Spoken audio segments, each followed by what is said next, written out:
صلوا عليه وسلم صلوا على محمد صلوا عليه وسلم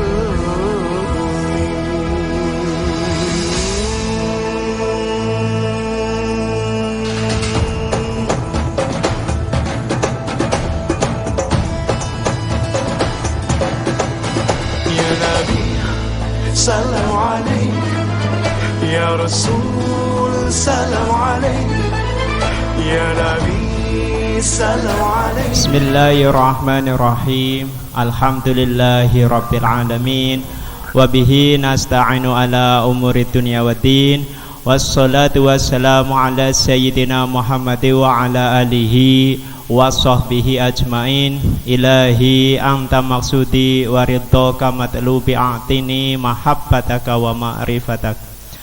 Yang kami muliakan para alim, para ulama, khususnya Bapak Kiai Haji Wafiyuddin SMBA. Yang kami hormati dan kami muliakan Bapak Kiai Haji Muhammad Busyari selaku wakil talqin dan juga pembina Yayasan Serba Bakti Pondok Pesantren Suralaya perwakilan Kabupaten Tegal, serta para ikhwan dan akhwat yang selalu dirahmati oleh Allah Subhanahu wa taala. Para ikhwan dan juga akhwat, mengingat acara yang sudah cukup siang, akan kami sampaikan susunan acara halaqah TKN Pondok Pesantren Suralaya se-Jawa Tengah dan DIY adalah sebagai berikut.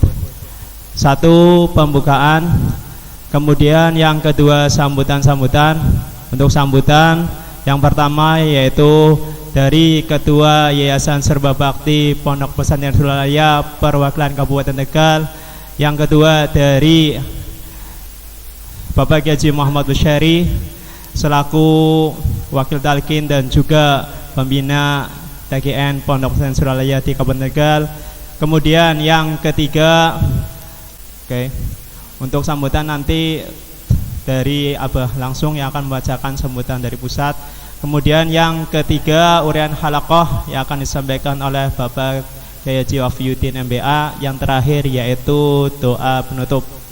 Baiklah para ikhwan dan juga akhwat, mari kita buka acara halaqah TKN Pondok Pesantren Suralaya se-Jawa Tengah dan DIY dengan bacaan Al-Fatihah. A'udzubillahi minasyaitonirrajim. Bismillahirrahmanirrahim. Alhamdulillahi rabbil alamin arrahmanir rahim maliki yaumiddin iyyaka na'budu wa iyyaka nasta'in ihdinas siratal mustaqim siratal ladzina an'amta 'alaihim ghairil maghdubi 'alaihim waladdallin.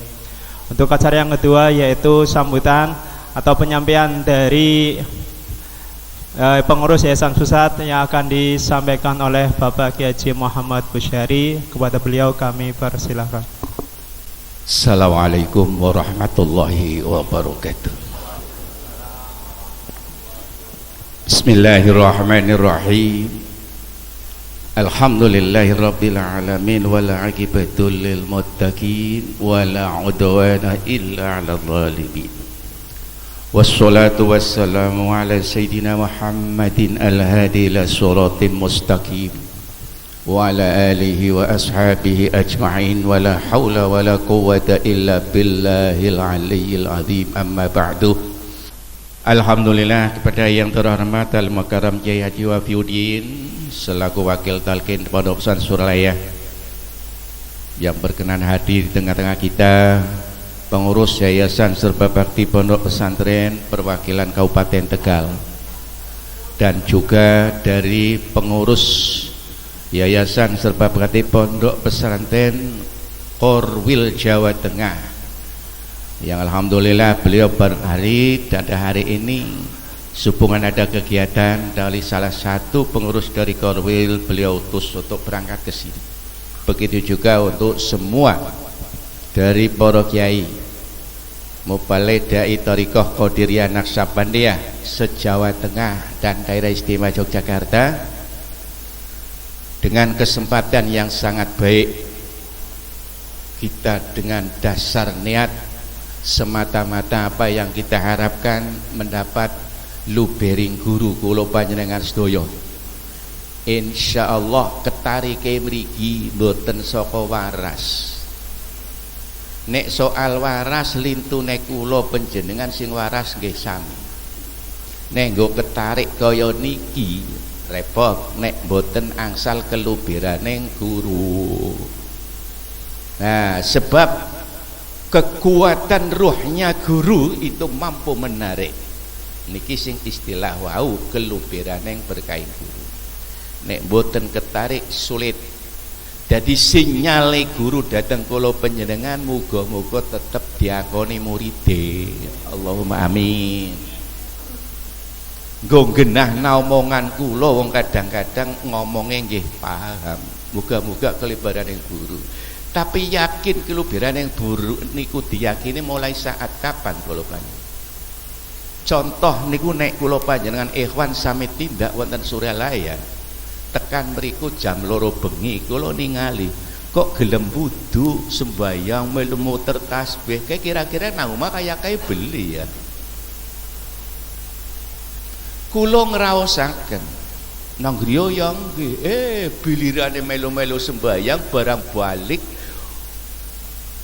dene nglabruk malah ibuke aja ngomong aja ngomong bapakne lagi kesel bene dok bojone be ngrewangi ora oleh berarti nang omah langkah sing narik lho ekir bayang langkah tapi nang kana abane ku mampu narik kali kula sampean sing maunen kesel mbu tiru-tiru mbu apa nyatane pada banyu wudu kok niki namine ngluberi roe abah tapi barang nang omah nah niki sing kula aturaken muga-muga abah niku oleh ngluberi ning kula sampean ngantos ning akhiring jam ning akhiring umur iso bekta husnul khotimah niku ngoten.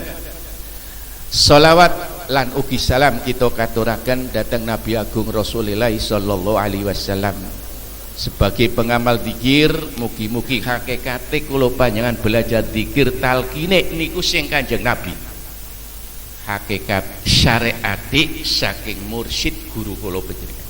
Tapi nek abana mboten enten rekomendasi abah sepuh tidak dapat rekomendasi yang disebut Syekhun sahih ma'dzunun tidak mungkin seorang guru thariqah akan ngajari niku nyentrike teng niku beda karo guru syariat. Nek guru syariat ngerti alif ajar ke alif mboten masalah balighu anni walau ayat kama qala nabi sampaikan ngertine sak ayat ya sak ayat tapi nek thariqah mboten ngaten niku mulane kudu oleh dianggap kepengin selamat oleh kula panjenengan belajar zikir wau cari sebab oleh kula ngandhapaken Kanjeng Syekh majibaken belajar zikir niku oleh bagi wong sing kepengin bener wajib sebab innama yasilu bitalqin ila syekhun sahihun ma'dzunun yen ngasilaken zikire oleh zikir iso hasil eneng gurune lah guru sing sahih tur ma'dzun sebab sahih huruf karuan ma'dzun. Mulane teng mriki pengajeng-ajeng kula dalam rangka keluberan berkaing guru hakikate pun angsal ketentuan saking ngersane Allah Subhanahu wa taala. Mila kula pengajeng-ajeng sing kaya niku 3 kali pelaksanaan dengan seizin dari pusat penyelenggaraan halaqah sing kula maksud. Sementara niki pengalaman wong talqin zikir corok nang Tegal. Wadah nemen teng Tegal iki. Tapi nek diwilang jumlah atusan ewu pengamal aktif niku 10% mbok amal. Nek kategorine niku pripun padha poe kas talqin pisane beda. Kalau orang sudah tilkan beda dengan orang yang belum ditalqin. Mulane nek reaksine wong talqin membedakan antara talqin zikir kalau tidak sebab talqin ketika ditalqin bukan sebatas fisiknya yang ditalqin tapi rohnya yang ditalqin. Mulane wong talqin niku mboten sebatas belajar unen-unene ilmu qiraah ora. Sing ditalqin niku roe. Sehingga ketika ditalqin lakinu mautakum niku sing maut niku dudu jasate sih urip. Sing maut niku roe. Sebab apa? Roe ora duwe tauhid. Lah niku sing ditalkin terus. Mulane ora ramne wong kas talkin terus lha kok bedane? Yang sebab roe ora ditalkin. Kalau sudah ada bisa menjadikan tip perlainan, maka untuk penyelenggaraan kali ini haul dikandung maksud bagi para dai nerasakan perjuangan guru kula panjenengan supaya ngatokake wong sing wis ditalkin harus mampu. Pengamalane priwe? Lah niki tanggung jawab panjenengan para dai. Yang aja dadi mubalek. Lha wong yang lagi repot kaya ki ora karuan orang genah repot maning sing dadi mubalek ditakoni lagi rungsep. Sing takon rungsep angel lho. Lah niki maksude halaqah ngilangna kerungseban dimulai dari daine kaya niku lho. Dadi yang ngerong takon bab zikir memang tatmailul qulub. Tapi nek panjenengan menjamin tatmailul qulub kula nembak kalian Quran. Lah yen ana wong wis talkin kok ora tatmailul qulub sing salah Qurane apa nyonge. Kula aturaken langkung rumiyin kangge kata sambutan saking beliau panjenenganipun Kiai Haji Zainal Abidin Anwar. Bismillahirrahmanirrahim. Assalamualaikum warahmatullahi wabarakatuh. Hadirin tamu undangan serta ikhwan akhwat Pondok Pesantren Suryalaya yang berbahagia.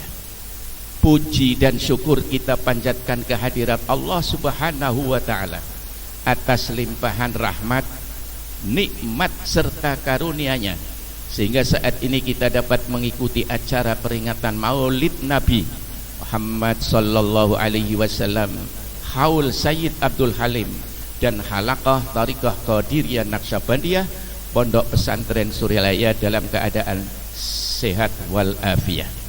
Salawat serta salam semoga dilimpahkan dicurahkan kehadirat junjungan alam habibana wa nabiyyana Muhammad sallallahu alaihi wasallam, ahli keluarga, para sahabat, aulia Allah dan alim ulama serta umatnya yang saleh sampai akhir zaman.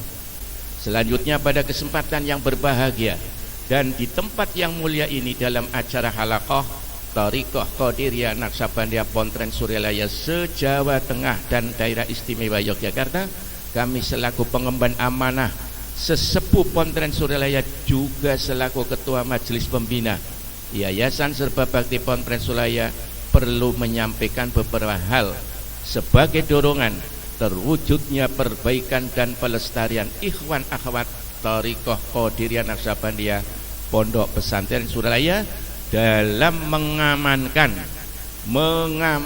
dan melestarikan amaliyah Thariqah Qadiriyah Naqsyabandiyah Pontren Suryalaya. Maka dalam rangka mengamalkan, melestarikan amaliyah Thariqah Qadiriyah Naqsyabandiyah Pontren Suryalaya serta dalam mengamalkan semua petua dan tuntunan amaliyah TGN Pontren Suryalaya perlu diperhatikan sebagai berikut. 1.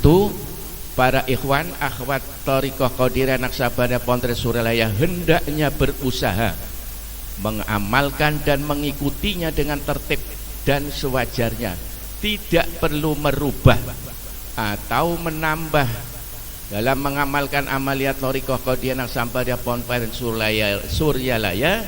Kita berpedoman kepada apa yang telah diamanatkan oleh guru mursyid dalam kitab Miftahus Sudur karangan pengersa Abah Anom dan kitab Bidayatus Sholihin yang dikarang ajengan Cituku atas perintah pengersa Abah Anom. 2. Untuk kitab pegangan amalia harian, pengersa Abah Anom telah membuat kitab Uqudul Juman yang tidak boleh dirubah atau diganti baik dari segi teori ataupun prakteknya, ataupun mampu tidaknya dalam mengamalkan atau benar tidaknya dalam pengamalannya. Pengersa Abah Anom telah membuat pedoman yaitu kitab Akhlakul Karimah. 3. Apabila akhlak dan perilaku kita belum sesuai dengan apa yang tersurat dalam kitab Akhlakul Karimah, maka perlu memperbanyak riyadhah. Pengersa Abah Anom telah membuat tata cara dan tuntunan beriyadhah yaitu kitab tuntunan ibadah yang merupakan buku pedoman beribadah harian selama 24 jam. Dalam melaksanakan berbagai ibadah tersebut terdapat berbagai rahasia dan hikmah yang tidak tertulis dan tidak mampu untuk ditulis. Sebagai murid hanya wajib mengamalkan dengan sebaik-baiknya. 4. Semoga dengan kita bersungguh-sungguh mengamalkan amaliyah Thariqah Qadiriyah Naksabandia Pontren Suryalaya, kita semua menjadi murid dan diakui menjadi muridnya Syekh Kiai Haji Ahmad Sohibul Wafa Tajul Arifin radhiyallahu anhu, menjadi manusia yang cager bager sesuai wasiat guru almarhum dalam tampik. Akhirnya mari kita sama-sama berdoa untuk kita semua, semoga ada dalam bimbingan dan lindungan Allah Subhanahu wa taala. Amin ya rabbal alamin. Wa'tasimu bihablillah wa'tasimu bihablillah wa'tasimu bihablillah. Rabbana iftah bainana wa baina qaumina bil haqqi wa anta khairul fatihin. Rabbana anzilna munzalan barakan wa anta khairul munzilin. Rabbana atina fid dunya hasanah wa fil akhirati hasanah wa qina adzabannar. Demikian sambutan ini kami sampaikan, semoga pelaksanaan acara halaqah ini memberikan manfaat kepada kita semua, dan semoga kita mendapat ridha serta taufik dari Allah Subhanahu wa taala, barokah dari guru mursyid kita Syekh Haji Ahmad Sohibul Wafa Tajul Arifin radhiyallahu an. Amin amin ya rabbal alamin. Suryalaya 12 Rabiul Awal bersamaan 24 Desember 2015. Pengemban amanah sesepuh pondok pesantren sebagai ketua majelis pembina Yayasan Sebab Pondok Pesantren tertanda tangan Kiai Haji Zainal Abidin Arwal. Demikian, assalamualaikum warahmatullahi wabarakatuh.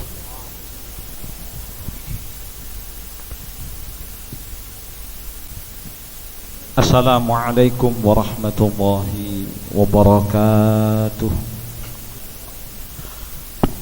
Alhamdulillahilladzi awjada jami'al kainati min 'adami wa angsaha wa rafa'a biqudratihi samkas sama'i fasawwaha wa basatal arda bihikmati wa dahaha syahadatan narju minallahi ayyumitana 'alaiha wa yujirana minan nari wa anwa'i 'adzabiha.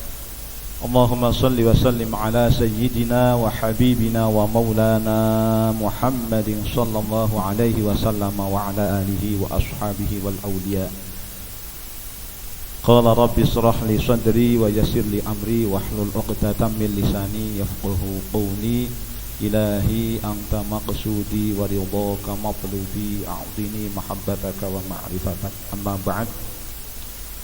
Waktu betul-betul sangat berharga dan kita hanya punya kesempatan oleh panitia sampai waktu asar. Semoga nanti bisa kita manfaatkan sebaik-baiknya.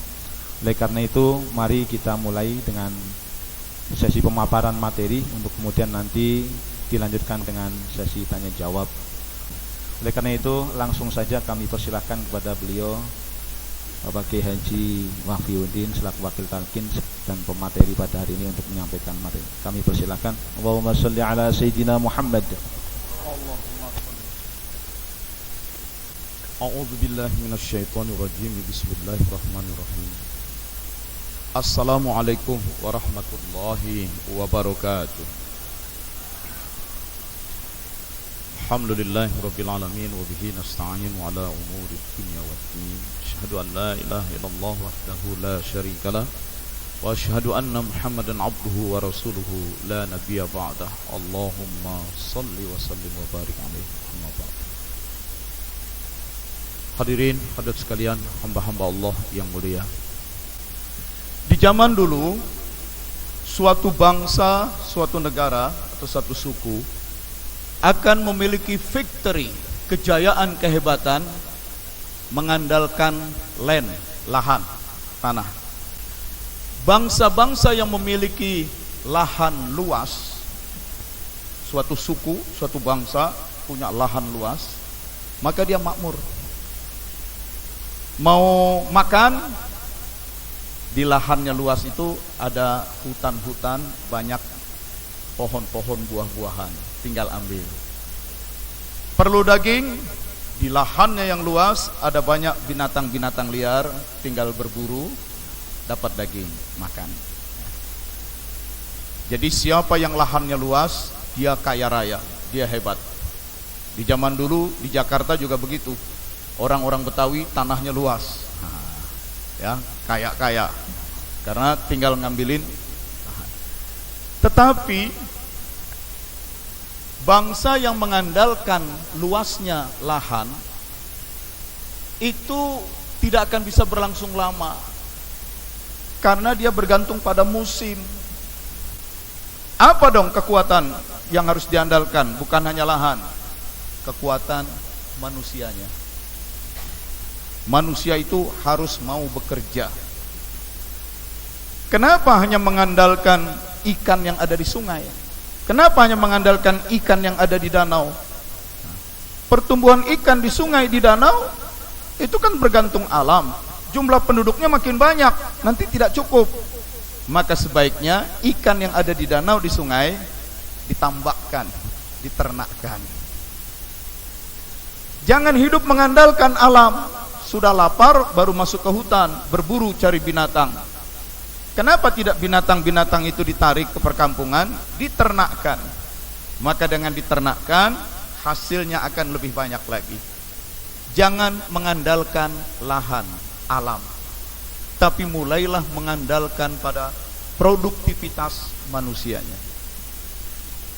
Kalau manusianya malas, tidak bekerja, meskipun lahannya luas, memang dulu lahan yang luas bisa mencukupi, tapi lama-kelamaan manusia harus bekerja.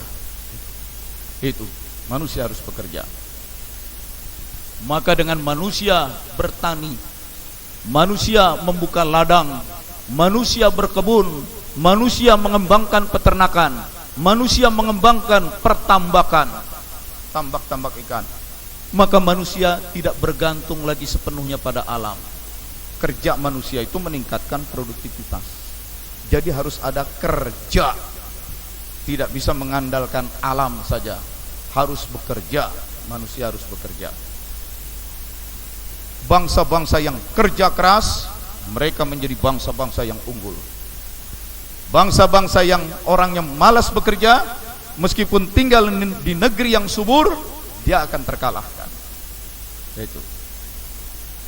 Yang ketiga, tahap ketiga.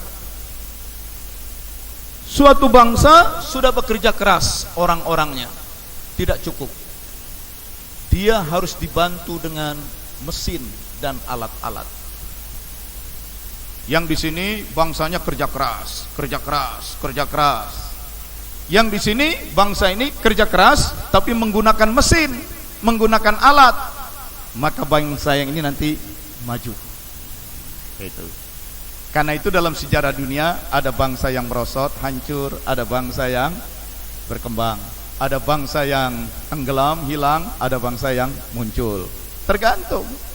Dulu-dulunya mengandalkan kekayaan alam, wah makmur. Nah, tapi penduduknya malas bekerja. Yang di sini penduduknya kekayaan alamnya tidak begitu banyak, tapi orangnya rajin bekerja. Nah, maka kekayaan alam dari sini dibawa ke negeri sini, oleh pekerja di sini diolah, dijadikan barang-barang yang lebih bermutu. Karena orangnya bekerja menggunakan mesin, dia lebih makmur. Yang punya kekayaan alam ketinggalan. Alat, pentingnya alat dan mesin. Tapi kemudian, kalaupun hanya mengandalkan alat-alat dan mesin-mesin saja tidak cukup. Bangsa Eropa itu adalah negeri yang pertama kali membangun peradaban mengandalkan alat pasca Renaissance. Ya. Mereka tinggal di Eropa sebelah utara, musimnya 4. Kalau musim dingin, dingin sekali, seperti orang di Swiss. Saya bulan lalu ke Swiss, lembah dikelilingi gunung. Kalau musim dingin, mereka nggak bisa bekerja. Apalagi dulu belum ada pemanas ruangan, belum ada listrik. Kalau sudah musim dingin, mereka masuk semua ke dalam rumah. Rumah ditutup rapat-rapat, mereka pasang unggun. Gak bisa berbuat apa-apa, di luar dingin, bersalju. Nanti begitu mulai musim dingin mulai berkurang, muncullah mulai musim semi. Di situ mereka mulai menyiapkan alat-alat. Begitu musim panas, mereka keluar rumah semua. Mereka berburu, mereka berladang, mereka bertani. Begitu musim gugur menjelang musim dingin, mereka sudah harus panen buru-buru. Begitu masuk musim dingin, tidak bisa lagi bekerja. Jadi kerja hanya 3 bulan, 6 bulan maksimal untuk hidup selama 1 tahun. Itu orang Swiss. Dan juga umumnya orang Eropa. Susah mereka hidup. Lahannya tidak subur. Yang lahannya subur, Indonesia. Tongkat kayu dan batu jadi tanaman. Maka orang-orang dari Eropa kemudian datang ke Indonesia. Mereka bawa hasil produk dari Indonesia. Rempah-rempah dibawa, kakao dibawa, biji besi dibawa, sampai ke Eropa. Mereka dengan alat-alatnya mereka ubah semua itu menjadi mesin. Kita di sini cuma menghasilkan kakao. Petani-petani kakao selesai kirim ke Swiss. Tapi oleh Swiss, kakao itu diubah menjadi coklat. Dikasih tambahan warna, dikasih tambahan rasa, dikasih tambahan aroma, dicetak dengan berbagai macam bentuk. Maka sekarang di seluruh dunia orang tahunya kalau coklat yang terkenal coklat Swiss. Padahal di sana tidak ada perkebunan coklat, tidak ada perkebunan kakao. Mereka menggunakan manusianya mau bekerja dan menggunakan mesin-mesin. Itu. Saya ingat masih keluarga sebenarnya. Dia di Pangandaran menikah dengan seorang turis ke Pangandaran datang, insinyur dari Swiss, sarjana listrik, teknik listrik, elektro. Satu saat saya ngobrol-ngobrol dengan dia. Dia bilang, "Wah Yudin, kamu pernah ke Swiss?" Saya bilang, "Cuma lewat saja." "Kamu tahu negeri saya tidak ada kekayaan alam. Gunung bersalju, selebihnya hanya lembah. Tapi kami bekerja keras. Kami datangkan berbagai macam barang dari negara-negara Asia. Besi yang cuma berupa pasir besi, kami bakar, kami masak, kami campurkan tambahan logam, akhirnya bisa menjadi bermacam-macam mesin. Dari mesin jam tangan yang kecil-kecil, bergerigi-gerigi, tetapi kan akurat. Jam tangan saya ini bertahun-tahun tidak pernah meleset 1 menit pun. Kenapa? Karena dihitung cara bikin gerigi besinya itu. Sampai mesin pembangkit listrik yang seperti gedung 3 lantai besar-besar. Dari mana? Besinya dari mana? Kami tidak punya tambang besi. Yang kami datangkan pasir besi, kami memproses jadi mesin. Kami tidak punya perkebunan, kami datangkan kakao, kami ubah menjadi coklat, berbagai macam bentuk, warna, rasa dan aroma dengan daya tahan lama. Maka di seluruh dunia yang terkenal coklat Swiss.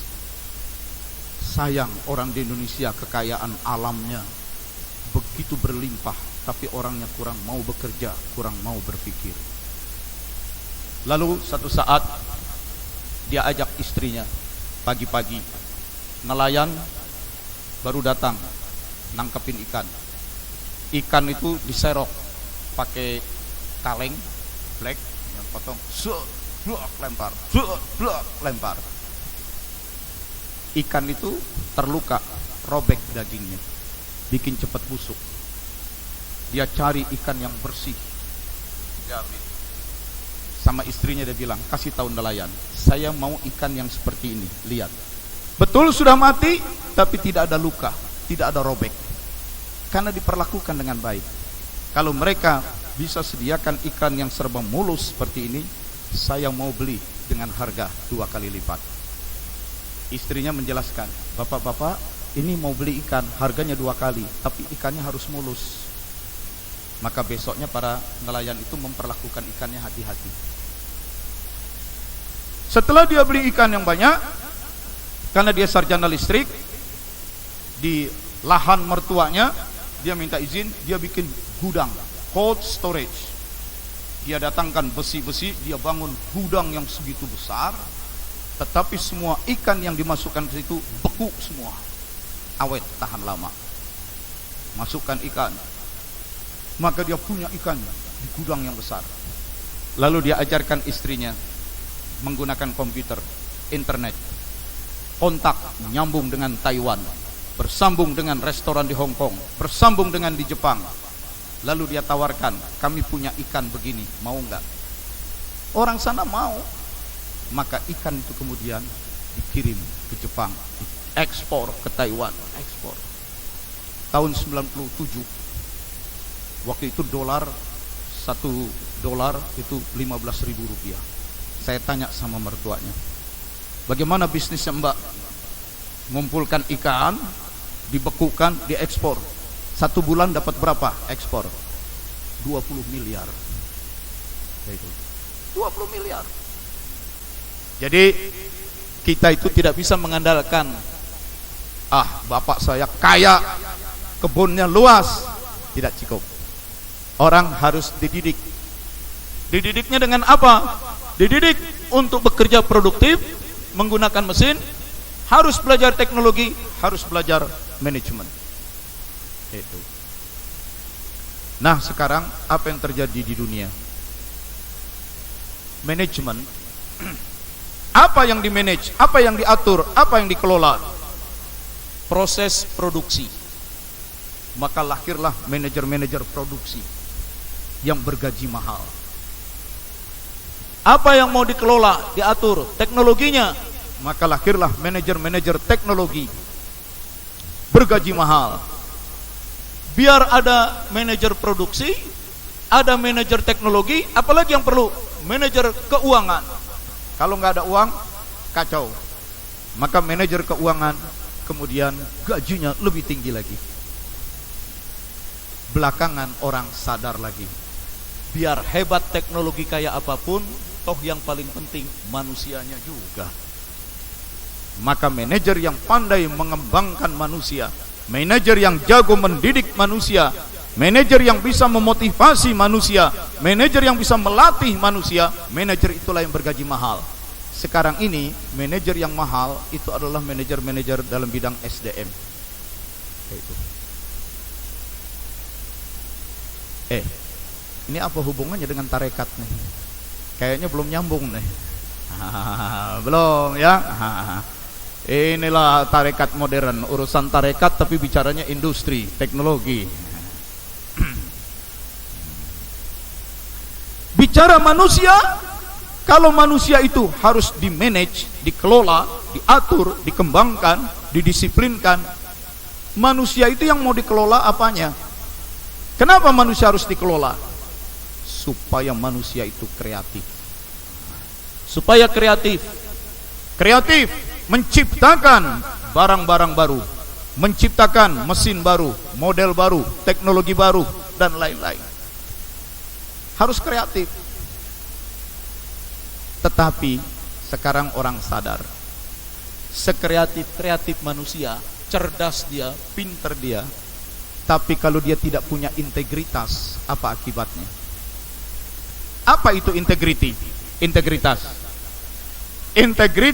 Integritas artinya kekokohan berpegang pada prinsip moral dan hukum. Dia kreatif, pintar, tapi dia tidak taat hukum. Dia kreatif, cerdas, tapi dia tidak taat pada moralitas. Ini kreatif yang kemudian koruptif. Ini kreatif yang kemudian jadi maling. Jadi kreatif itu penting. Tetapi lebih penting lagi orang punya ketaatan terhadap hukum dan moral. Produktif, bagus, produktif. Apa itu produktif?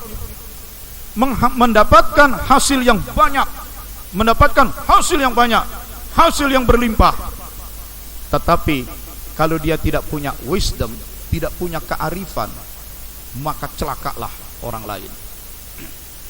Contoh, bikin pabrik semen misalnya. Karena harus produktif, supaya semennya lebih banyak lagi dihasilkan, lebih banyak lagi dihasilkan, lebih banyak lagi dihasilkan. Bagaimana supaya semennya banyak? Kan ada bahan baku semen di gunung, maka gunungnya itu harus digali lebih banyak lagi. Gunungnya itu harus dipasangi dinamit, diledakkan, boom, supaya bahan bakunya bisa lebih banyak dibuat semen. Pabrik semennya produktif, menghasilkan semen, untung. Tetapi gunungnya hancur, lingkungan alamnya rusak. Itu produktif yang tidak punya kearifan. Banyak industri-industri demi dapat untung banyak, limbahnya yang beracun buang ke saluran air. Dari saluran air jatuhnya kemana? Ke sungai. Sungai kemana? Ke laut. Laut apa yang terjadi? Maka ikan-ikan di muara mati semua. Dia untung, dia produktif, tapi dia tidak arif. Dia merugikan alam dan orang lain. Boleh saja orang punya profit tinggi. Profit itu untung, laba. Tapi biar untungnya tinggi, kalau tidak bermakna, apa akibatnya? Untung boleh tinggi, tapi tidak bermakna, tidak ada manfaatnya. Jadi, mohon maaf, kita harus bicara apa adanya. Industri di Indonesia, bisnis yang untungnya cepat, banyak, industri apa? Rokok. Maka semua pemilik pabrik rokok yang besar-besar itu kaya. Mereka bisa beli itu Manchester United, dibeli sama dia, bikin pulau. Tetapi kita lihat, apakah ada petani tembakau di Wonosobo yang kemudian jadi kaya raya? Petani tembakau tetap jadi petani, nggak kaya. Ya. Pabrik rokok di Kudus, buruh-buruhnya, karyawan-karyawannya, ada nggak yang jadi kaya raya? Buruhnya tidak ada yang kaya. Yang kaya siapa? Pemilik rokok. Perokok terbesar di seluruh dunia dibanding jumlah penduduk adalah Indonesia. Di Amerika jumlah perokok sedikit, di Eropa lebih sedikit lagi, di Jepang, di negara-negara industri maju semua, di Malaysia perokok terbesar itu di Indonesia. Itu. Dan semua itu kemudian untungnya lari kemana? Dan kalau sudah sakit siapa yang harus biayain? Ya tapi kan enak Pak, nikmat. Kita terjebak oleh kenikmatan-kenikmatan sesaat. Ini. Jadi suatu bangsa itu tidak cukup kreatif, produktif, menghasilkan profit. Dia harus punya ketaatan pada hukum dan moral. Dia harus punya kearifan. Dia harus mampu memberikan makna, manfaat. Itulah spiritual karakter, itulah spiritualitas. Disitulah perannya tarekat. Itu. Jadi tarekat itu membangun akhlak. Tarekat itu melatih orang untuk hidup tidak memperturutkan al-hawa, hawa nafsu. Termasuk ujian terberat bagi ikhwan dan akhwat tarekat Qadariyah Naqsabandiyah Suryalaya, ujian terberatnya itu adalah rokok. Sebab dorongan rokok itu dari al-hawa, al-hawa. Dan bagi orang tarekat yang paling harus dilawan adalah al-hawa, hawa nafsu. Kenapa Abah Anom melatih kita untuk banyak puasa, melatih kita untuk banyak sholat dan segala macam, melatih kita untuk zikir? Itu untuk menahan diri, jangan sampai diri ini terseret ngikutin hawa. Saya tidak sedang ngomelin para ahli hisab, tidak. Ya, tetapi cobalah pelan-pelan kita kurangi. Karena itu Abah Anom tidak merokok, guru mursyid kita tidak merokok. Dan memang beliau nggak langsung ngomong begitu, tapi kan dalam tanbihnya Abah Sepuh juga bilang, hati-hati, hidup itu jangan terbujuk oleh hawa nafsu, tergoda oleh setan. Apa itu hawa nafsu? Segala dorongan-dorongan dari diri kita yang mengarahkan kita pada perbuatan yang sia-sia. Itu al-hawa. Tidak usah mengarahkan pada sesuatu yang merusak, tidak usah mengarahkan pada sesuatu yang berbahaya, mengarahkan pada sesuatu yang sia-sia saja, itu udah harus dijauhi. Itulah ciri orang yang bisa mengendalikan al-hawa. Kalau mengendalikan diri dari yang merusak, sudah harus merusak. Mengendalikan diri dari yang berbahaya, sudah harus. Jangankan merusak, jangankan berbahaya, sia-sia saja sudah harus ditinggalkan. Itu. Jadi al-hawa. Sebab Nah, karena itulah sekarang di seluruh dunia latihan-latihan spiritual, membangun karakter spiritual itu muncul ke permukaan. Lalu berkembanglah latihan-latihan spiritual. Di Indonesia misalnya ada ESQ, Emotional and Spiritual Quotient. Tetapi kemudian banyak orang tahu latihan-latihan spiritual itu yang ada di Amerika, di Eropa, di Singapura, itu seringkali spiritual yang kosong, hanya membuat orang nangis-nangis sesaat. Kenapa? Karena bagaimana spiritualitas mau dikembangkan tapi tidak melibatkan agama? Tidak akan mungkin spiritualitas itu dikembangkan tanpa agama. Spiritualitas harus dikembangkan dengan dasar agama.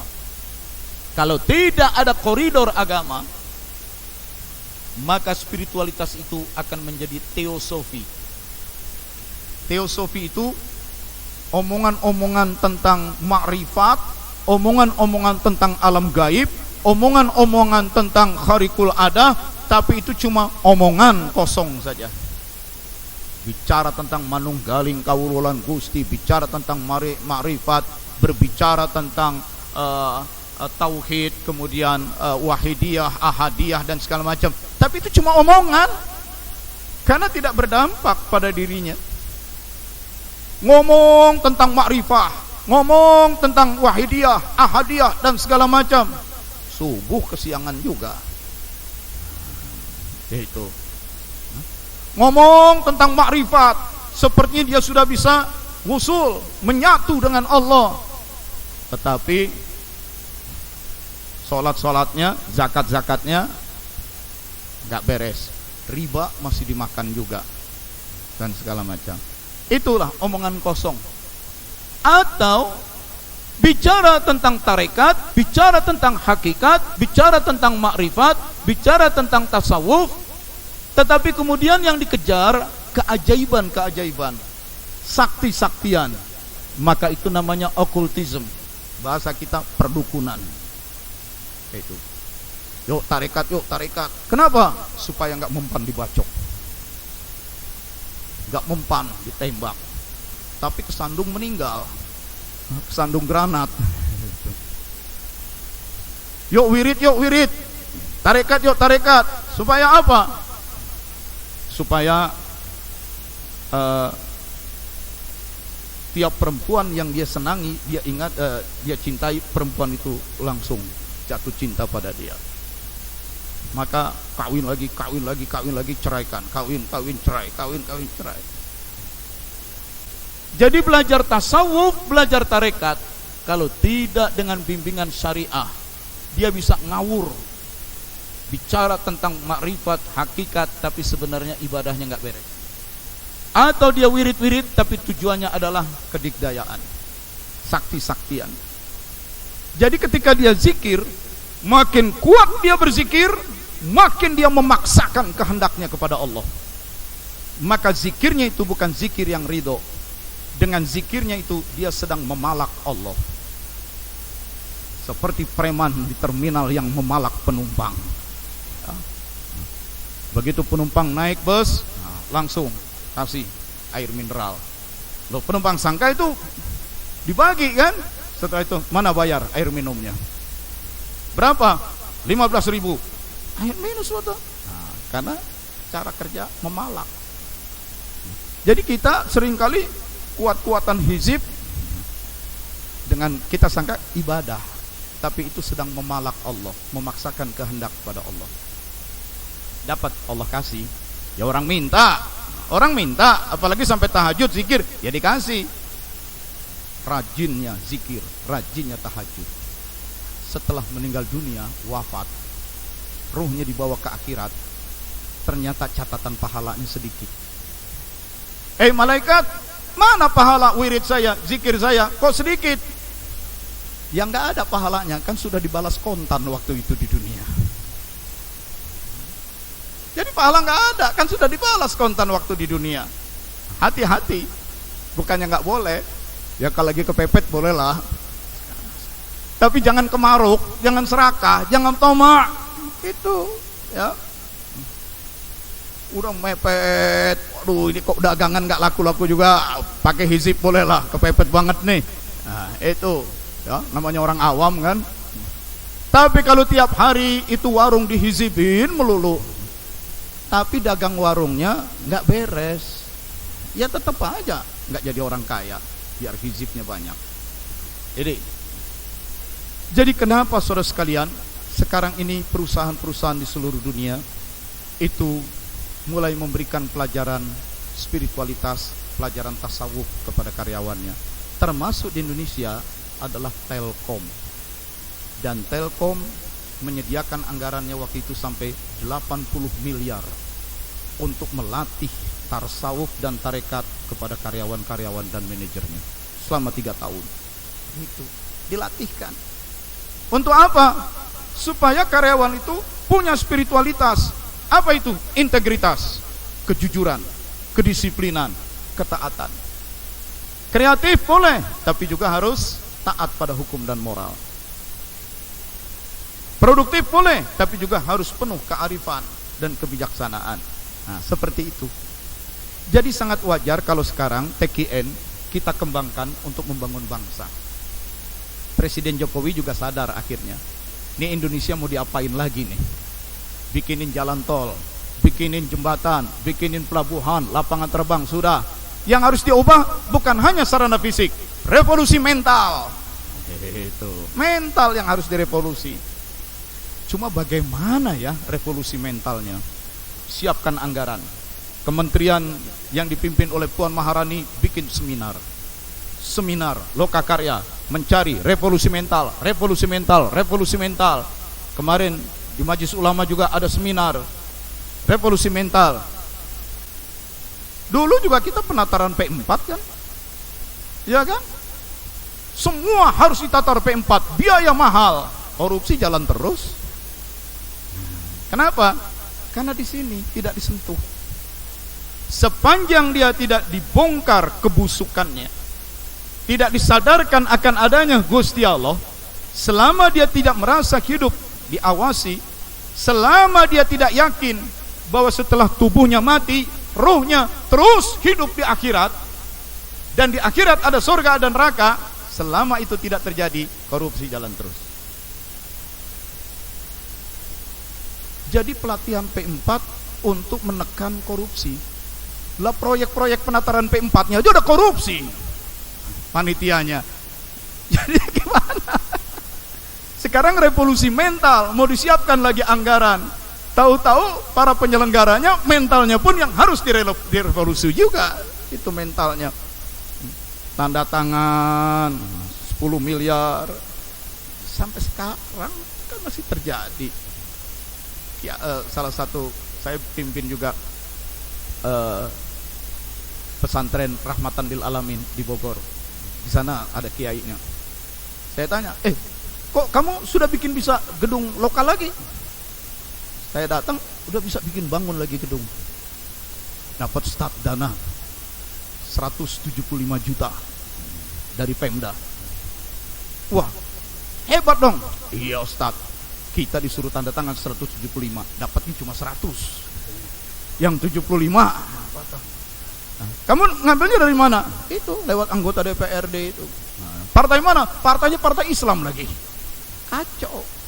Jadi di sini selama penyakit kolbu tidak dibongkar, nggak beres. Membongkar kolbu itulah tarekat. Selama kolbu tidak dibersihkan, kacau, itulah tarekat. Selama kolbu tidak dibikin ingat kepada Allah, sampai muncul zauk, rasa diawasi, rasa diamati, rasa fa in lam takun tarah fa innahu yaraka, rasa dilihat oleh Allah. Nah, itulah tasawuf. Kalau kemana-mana kita mau berbuat macam-macam, kita sadar. Bukan tahu. Kalau tahu pengetahuan sudah banyak, kita sadar, ingat ada Gusti Allah. Allah mengawasi. Maka kita nggak berani macam-macam. Jadi kalau tadi topiknya TKN membangun bangsa berakhlakul karimah, itu memang betul. Maka sekarang membangun bangsa harus melibatkan tarekat, melibatkan tasawuf. TKN, membangun bangsa berakhlakul karimah. Itu. Supaya apa? Supaya bangsanya menjadi negeri, supaya penduduk negeri itu menjadi negeri yang baldatun thayyibatun warabun ghafur. Demikian pengantar dari saya dulu supaya kita bisa diskusi.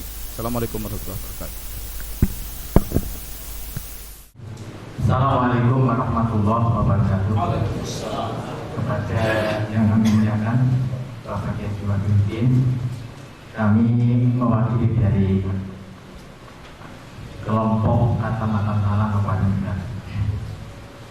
Yang saya pertanyakan, saya itu sangat ngeri Pak Wabi, karena Quran mengatakan fawailul lil musallin. Ini saya sampai hari ini belum bisa khusyuk bersalat. Yang dimaksud dengan orang yang sholat tapi celaka karena sahur ini kan bermacam-macam Bapak Ibu. Ada kalanya orang sahur ngitung uang 1 juta 3 sahur, tapi juga rokaat dulu yang 4 saja sahur. Lupa yang pemiklis tahiyat awal apa dulu. Itu kan juga sahur. Baiklah, kalau itu masih bisa diganti. Nah, tapi kalau sahur dalam tanda kutip kolbunya, ini mohon dijelaskan apa sebenarnya yang kita lakukan yang tidak menjadi sahur dan tidak menjadi orang yang celaka, justru karena kita sedang melakukan sholat. Terima kasih. Assalamualaikum warahmatullahi wabarakatuh.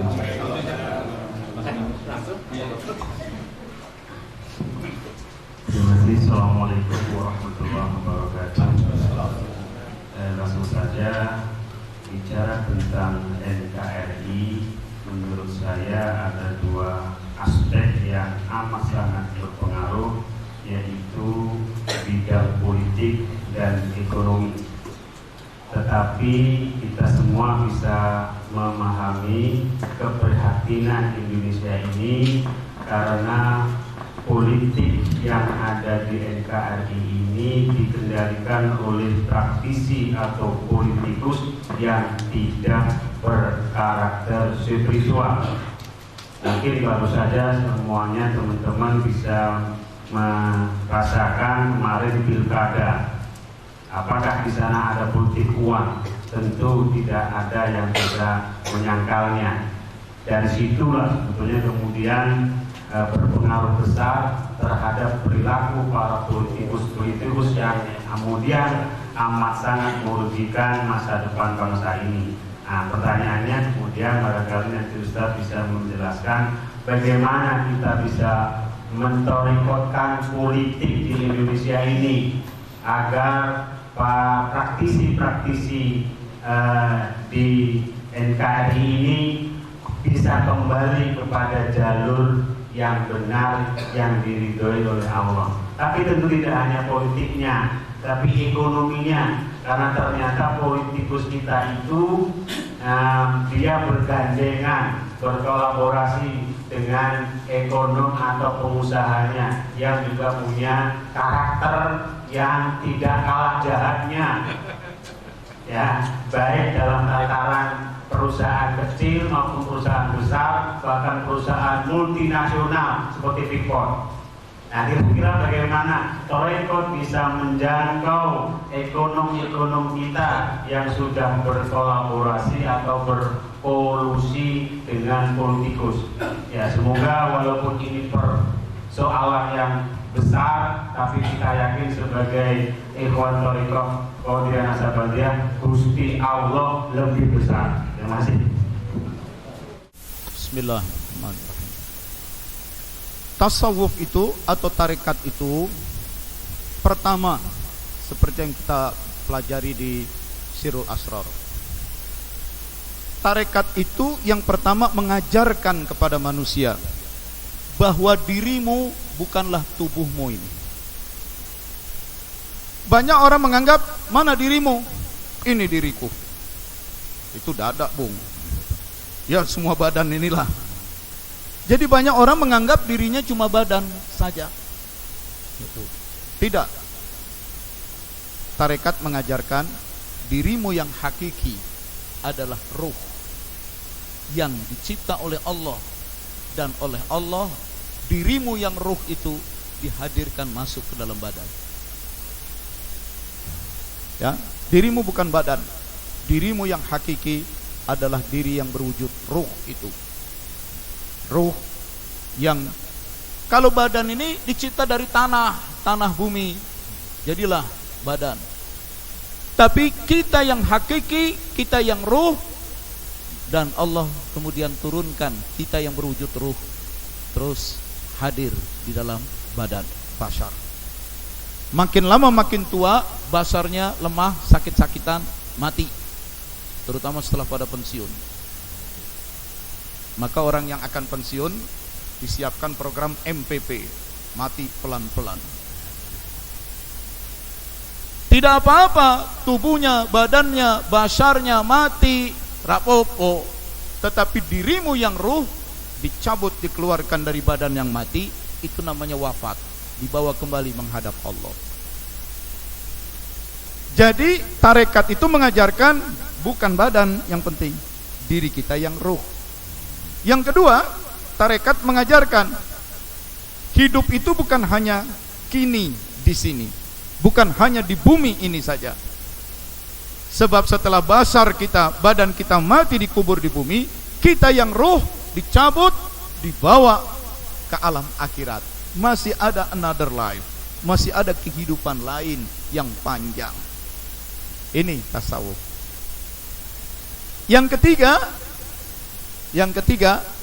karena itu, karena manusia adalah ruh, diri manusia adalah ruh dihadirkan ke muka bumi. Ruh itu bukanlah ujuk-ujuk, tiba-tiba muncul, tidak ada sebabnya, ada sumbernya. Nih sumbernya. Sumbernya adalah Gusti Allah. Karena itu kita yang rohaniah sekarang sedang di bumi dengan Gusti Allah itu enggak boleh putus. Harus terus disambungkan. Dan sambungan antara manusia dengan Allah melalui kolbu. Manah kolbu, pusatnya ruh, adanya di dalam jantung. Ini harus jaga sambungannya. Itulah tarekat. Tujuan tarekat ini wusul. Setelah dibersihkan, disambungkan.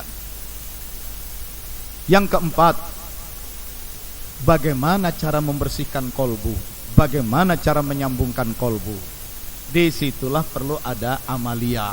Disitulah ada zikir. Disitulah ada solat sunnahnya. Disitulah ada mandinya. Yang kelima, amaliyahnya berupa mandi, amaliyahnya berupa solat, terutama solat sunnah. Amaliyahnya berupa zikir-zikir itu. Dari mana dapatnya? Tidak boleh sembarangan didapat. Harus didapat dari orang yang kolbunya sudah bersih, yang orang ini dididik oleh guru sebelumnya yang kolbunya sudah bersih, sudah bersambung ke Allah, yang gurunya itu dididik oleh gurunya lagi, dididik oleh gurunya lagi, oleh gurunya nyambung ke Rasulullah.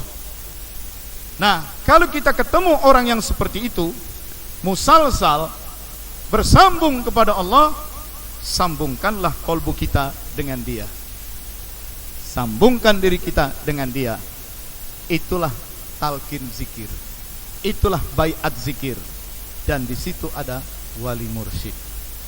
Jadi tarekat itu yang pertama, dirimu bukan badan. Kalau kamu menganggap dirimu cuma badan, kamu materialistik. Kamu hidup mengejar kenikmatan badan, itu namanya hedonistik. Kehidupan yang hedonistik, mengejar kenikmatan badan.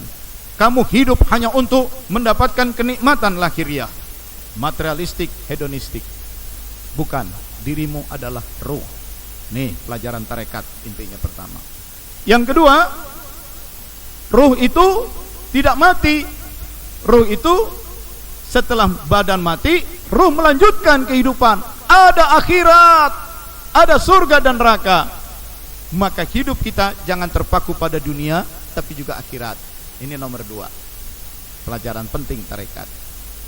Yang ketiga, Dirimu yang ruh itu ada sumbernya. Karena itu harus selalu dibikin bersambung. Itu yang ketiga. Nyambungnya bagaimana? Pakai kolbu. Kolbunya dibersihkan, diberikan amaliyah zikir. Maka bertarekat itu harus banyak zikir. Bertarekat itu harus banyak sholat. Bertarekat itu harus banyak mandi memang.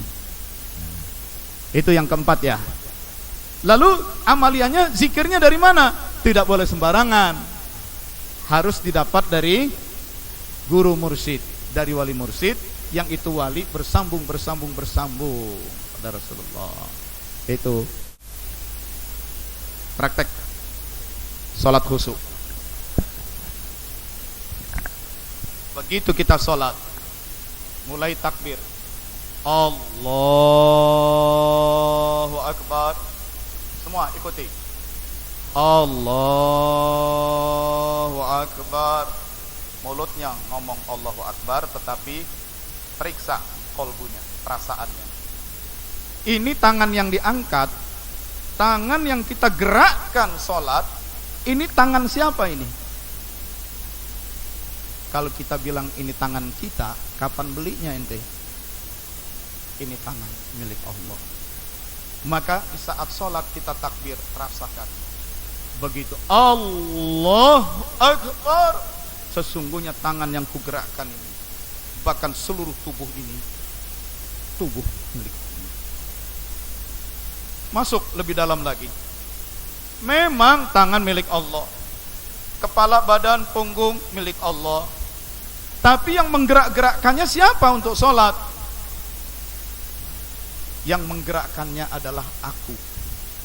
Karena aku berniat, maka aku berkehendak, maka aku gerakkan tangan ini dengan kehendakku untuk sholat, rukuk dan sujud. Di mana letaknya kehendak itu? Di dalam ruh, di dalam kolbu. Siapa yang menggerak-gerakkan? Kehendakku. Di mana letaknya kehendak? Di dalam ruh. Ruh ini ruh siapa? Ruh Allah. Jadi kehendak yang menyebabkan tangan bergerak, kehendak siapa? Kehendak Allah. Ruh ini milik Allah. Kehendak yang hadir di dalam ruh yang menggerakkan tubuh, kehendak Allah. Tangan ini pun milik Allah. Lalu yang mana aku? Di hadapan kebesaran dan keagungan Allah, tidak ada aku ini, bukan apa-apa, aku bukan siapa-siapa, aku hanya makhluk ciptaan Allah. Andaikan sholat bisa sepanjang sholat, kesadaran seperti itu terjaga saja, itu sudah membantu khusyuk. Jadi sejak mulai takbir, jangan kita katakan aku sholat, aku sholat. Mana aku?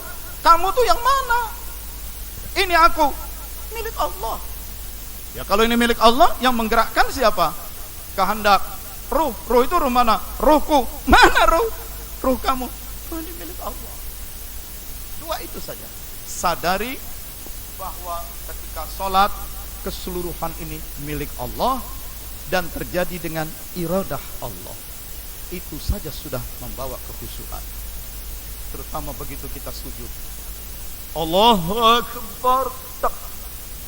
Saat itu kita merasakan I am nothing.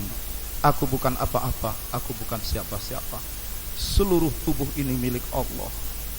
Seluruh jiwa raga milik Allah. Allah.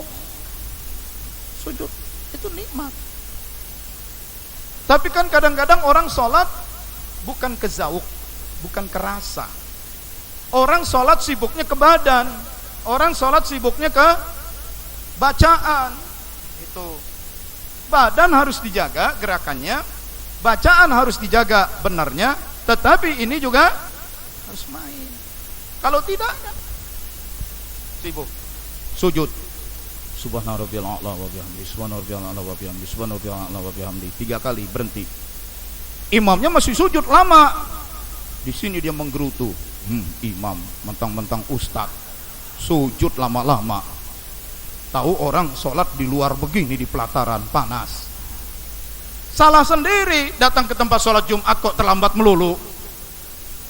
Akhirnya kebagian di emperan. Begitu sujud lama menggerutu baru baca subhanallah wa ta'ala 3 kali. Yang Nabi ajarkan subhanallah itu jumlah itu relatif. Nabi kadang membaca 10 kali. Nabi kadang membaca sekali. Sehingga dalam hadis kita baca terlihatlah solatnya Nabi ketika dia ruku, ketika beliau sujud begitu panjang seakan-akan tidak akan pernah bangkit lagi. Solat-solat yang panjang. Tapi di hadis lain kulihat Rasulullah melakukan solat dengan ringan. Tak tak tak tak seakan-akan begitu ringan. Jadi kalau kita azan sudah lama, kita baru datang. Kan orang lagi nunggu mau qomat nih. Kita sholat qobliyah atau sholat tahiyatul masjid jangan yang lama-lama. Allahu akbar, ruku subhanarabbiyal azim wa bihamdi. Sami Allahu man hamidah, rabbana lakal hamd. Allahu akbar, subhanarabbiyal azim wa bihamdi. Allahu akbar, sekali-sekali saja. Karena kita datang terlambat, kita sholat qobliyah, orang nungguin kita mau qomat, kita yang ringan. Tapi kalau waktu lagi panjang, apalagi sholat tahajud, jangan cuma 3 kali. Subhanallah, subhanallah, lamain, panjangin. Mau dapat surga kok sholat cepet-cepet. Baca yang 10 kali. Terus kalau kita sholat jadi makmum, imamnya kita subhanallah sudah 3 kali, jangan berhenti, baca terus tasbih itu sampai imam Allahu akbar, baru kita ikut. Sebab kalau kita nggak baca subhanallah 3, nah udah 3 kali ini, kok belum juga bangkit. Imam sok-sokan mimpin sholat jamaah kok lama-lama, jadi menggerutu sholat, ngomel ya? Nah itulah sholat terpaku pada gerakan badan, terpaku pada bacaan mulut, lupa. Nah, buat kita orang tarekat itu lebih enak. Kalaupun sudah subhanallah sudah 3 kali, kalaupun kita mau diam, mulut kita diam, di sini nggak diam, zikir hobinya main, tak tak tak. Ya sudah, mainkan hobi terus, sujud terus. Apalagi kalau lagi umroh, kalau lagi berhaji, imam di Masjidil Haram, di Masjid Nabawi itu panjang-panjang rukuk sujudnya. Pernah sholat di Mekah, di Madinah? Belum. Mudah-mudahan. Ya Allah, ya Allah, ya Allah, Engkau yang Maha Kuasa, berikanlah kesempatan kepada warga ini agar dapat berkunjung ke tanah suci, berumrah dan berhaji sebelum berjumpa mati. Amin ya Allah. Insyaallah ya. Nah, jadi sholat itu libatkan kolbu. Selesailah pertanyaan pertama. Satu aja begitu panjang jawabnya. Sekarang pertanyaan kedua. Politik dan ekonomi sangat tepat sekali. Sangat tepat sekali. Datangnya Rasulullah diutus untuk mengubah suatu bangsa, suatu masyarakat yang bobrok, rusak, diubah masyarakat itu menjadi masyarakat yang baik. Bahasa kerennya transformasi sosial. Bangsa Muhammad SAW Rasul utusan Allah, tetapi bangsa yang menjadi tempat mendarat, bangsa yang menjadi proyek percontohan, yang oleh Rasul diubah menjadi transformasi sosial, bangsa itu adalah bangsa Quraisy. Karena itu di dalam Quran ada surat namanya Al-Quraisy. Li'ilafi Quraisyin. Apa artinya? Pelajarilah, perhatikanlah perjuangan hidup orang-orang Quraisy. Ilafihim rihlatash syita'i was-shaif. Perjuangan hidup mereka dengan melakukan perjalanan di musim dingin, perjalanan di musim panas, berdagang ke negeri Syam, berdagang ke negeri Yaman. Untuk apa? Berdagang jauh-jauh, mencari kehidupan, untuk membebaskan diri dari kelaparan, membebaskan diri dari ketakutan. Dan apa jawab Allah? Falyabudu rabb hadzal bait. Tegakkanlah, beribadahlah kepada Allah. Sebab dengan beribadah kepada Allah, tujuanmu akan tercapai. Alladzi at'amahum min ju' wa amanahum min khauf. Dialah yang mengenyangkan kamu dari lapar dan mengamankan kamu dari rasa takut. Saudara, silakan saja ilaf. Ilaf itu artinya perjuangan hidup. Perjuangan hidup kamu mau bagaimanapun terserah. Atau ujung-ujungnya orang berjuang hidup untuk at'amahum min ju', membebaskan diri dari rasa lapar, bahasa Inggrisnya freedom from wants, dan membebaskan diri dari ketakutan, freedom from fears. Dan ini pun menjadi semboyan di Amerika. Untuk apa kita bikin negara Amerika? Kita bikin negara yang freedom from wants, freedom from fears. Kenapa harus terbebas dari lapar? Karena memang itu dari dulu problem dasar ekonomi manusia, bagaimana orang tidak lapar. Berkembangnya ilmu ekonomi berangkat dari bagaimana supaya tidak ada lagi orang yang kelaparan. Berkembanglah cabang ilmu ekonomi. Supaya orang tidak terancam, tidak diserbu oleh musuhnya, maka dia harus menjadi bangsa yang kuat. Dan itulah problem politik. Berpolitik itu pada dasarnya membangun kehidupan bersama, kemudian menyelenggarakan kekuasaan secara bersama-sama, supaya kita tidak dihancurkan oleh musuh. Tetapi apa kata Allah?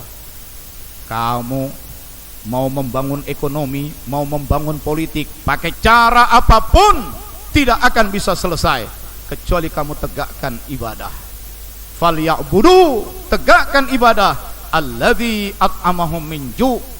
Sebab dengan cara itulah problem politikmu akan selesai, problem ekonomimu selesai. Wa amanahum min khauf, dan problem politik kamu pun akan selesai. Jadi Dr. Imam Hanafi katakan, problem hidup manusia itu politik dan ekonomi. Contohnya pilkada kemarin. Sebenarnya ada yang lebih mendasar. Nih, budunya ini, ibadahnya. Kalau politisinya ibadah bertarekat, kalau pemilihnya ibadah bertarekat, maka at'amahum min ju' wa amanahum min khauf. Tapi kalau Allahnya ibadahnya ditinggal, kamu mau bangun ini negara dengan cara apapun, tetap ada orang kelaparan, tetap ada orang terzalimi. Dan itulah yang terjadi. Ketika nilai-nilai ibadah, nilai agama, nilai tauhid tidak dikembangkan, mau pakai demokrasi liberal, demokrasi terpimpin, mau pakai monarki absolut, monarki demokratis, terserah. Sepanjang nilai-nilai ubudiyah tauhid tidak ditegakkan, kamu tidak akan terbebas dari lapar dan takut. Itu. Karena itu kita harus memulai. Dari mana kita mulai? Mulai dari diri sendiri. Yuk kita berzikir, bertarekat, bersihkan kolbu, sambungkan kolbu kepada Allah.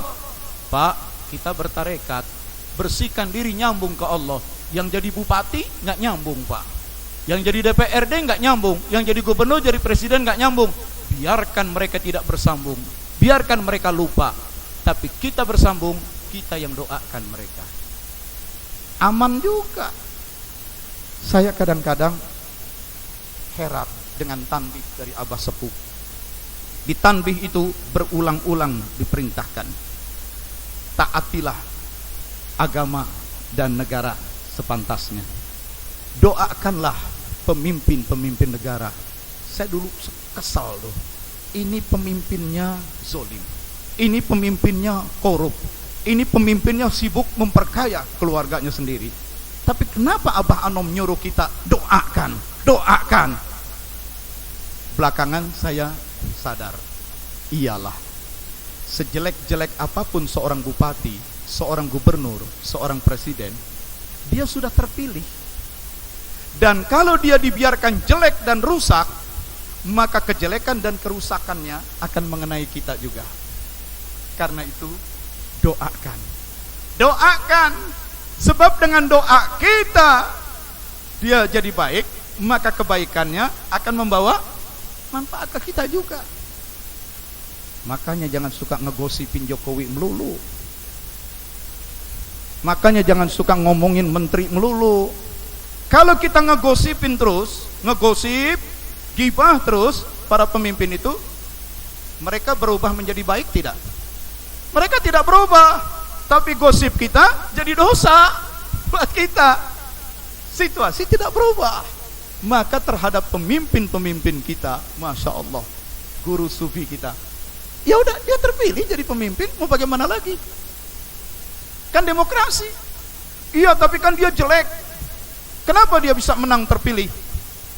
Kalau ada orang jelek terpilih secara demokratis dengan dukungan suara terbanyak, artinya si jelek itu terpilih karena memang masyarakatnya juga yang jelek.